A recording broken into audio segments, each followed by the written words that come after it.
For centuries, whispers of a cursed gold mine have echoed through the rugged mountains of the American Southwest, a place where unimaginable wealth lies just beneath the surface, guarded by a sinister force that has claimed lives for generations.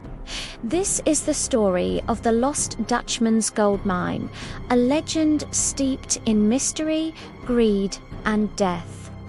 Is it just a tall tale spun around a campfire, or does a real, deadly curse protect this forbidden treasure?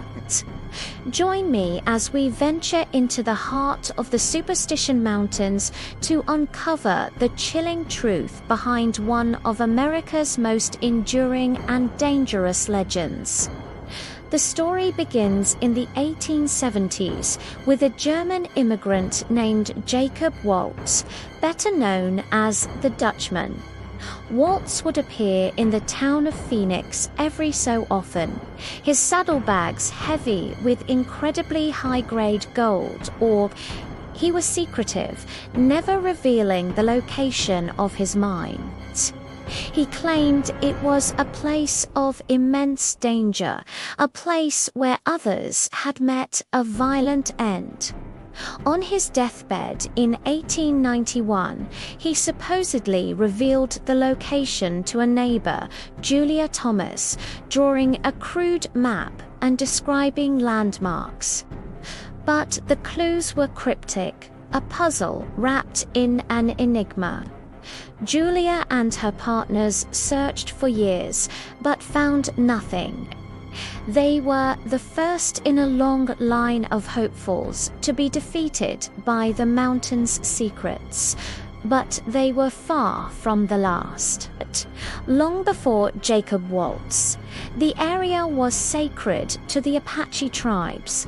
According to their legends, the thunder god lived within the mountain, and the gold was his sacred treasure. They believed that anyone who dared to disturb the gold would face the wrath of the spirits. One of the most famous tales involves the Peralta family from Mexico. In the 1840s, they supposedly discovered the mine and extracted a fortune in gold. But as they were transporting it back to Mexico, they were ambushed by Apaches.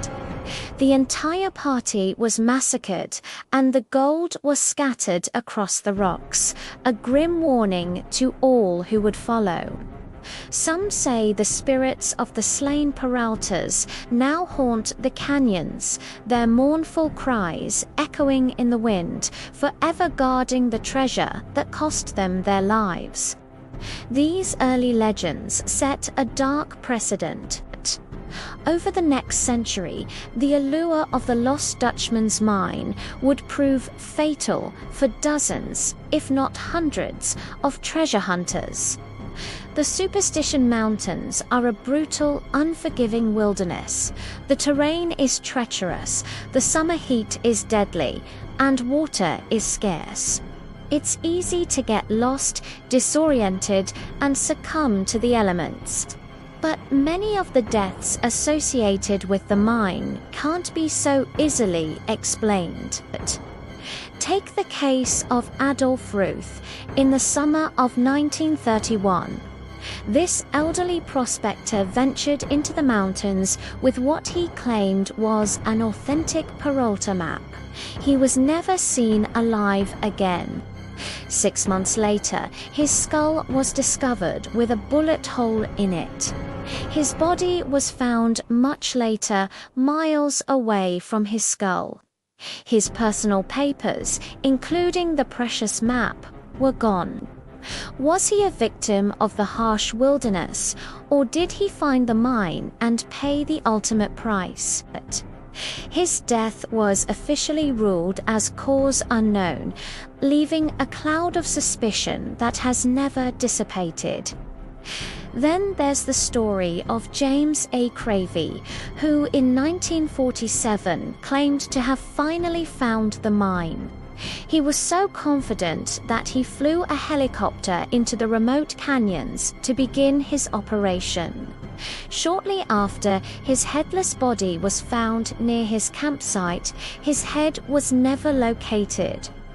The official report cited dehydration, but the gruesome details fueled speculation. Was it a prospector's dispute gone horribly wrong, or something more sinister? The Apache legend speaks of vengeful spirits, and some believe they are the guardians of the mine, ensuring no one leaves with its secrets. The list of victims goes on and on. Prospectors found dead from mysterious falls, gunshot wounds, or simply vanished without a trace. In the 1960s, 3 treasure hunters from Oklahoma disappeared in the mountains. Despite extensive search efforts, only a few of their belongings were ever found. It's as if the mountain itself swallowed them whole. Each mysterious death adds another layer to the mine's terrifying reputation. The locals have a saying, "The Dutchman protects his own." So, what is really going on in the Superstition Mountains? Skeptics offer rational explanations for the tragedies. They point to the extreme environmental dangers: rattlesnakes, flash floods, and scorching temperatures.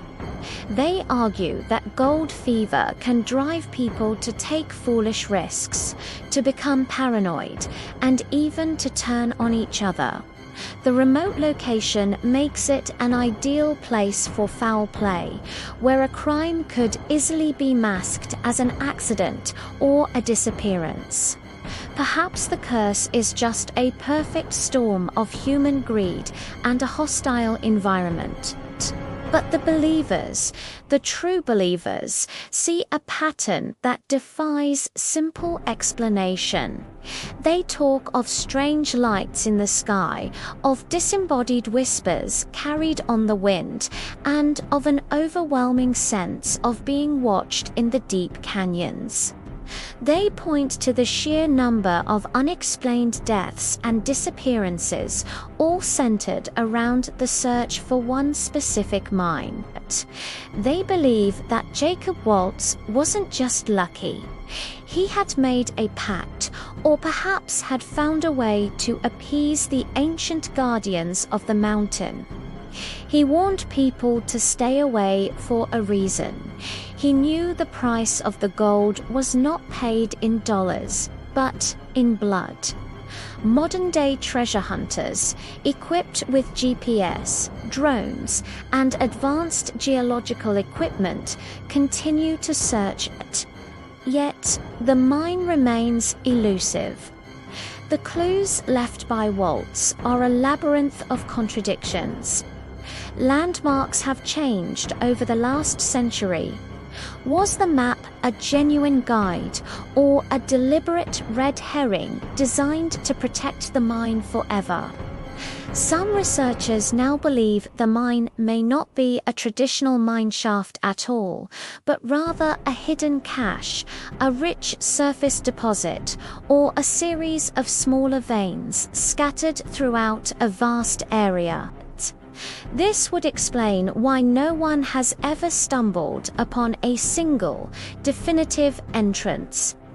The legend of the Lost Dutchman's gold mine is more than just a treasure hunt. It's a cautionary tale about obsession and the destructive power of greed. It taps into our primal fear of the unknown and our fascination with the forbidden. The treasure may be gold, but the real mystery lies in the human spirit, and how far we are willing to go in the pursuit of a dream, even if that dream leads us into the heart of a nightmare. The Superstition Mountains hold their secrets close, and the spirit of the Dutchman, along with the ghosts of countless others, seems to stand guard. To this day, the gold, estimated to be worth hundreds of millions of dollars, remains hidden. The curse, whether real or imagined, continues to cast its long shadow. Would you dare to search for it? Would you risk everything for a chance at unimaginable wealth, knowing that the mountain rarely gives up its treasure, but often claims its hunters? The Lost Dutchman's Mine is a legend that refuses to die, just like the whispers of ghosts that are said to still roam those haunted canyons. Thank you for joining me on this journey into one of America's greatest mysteries.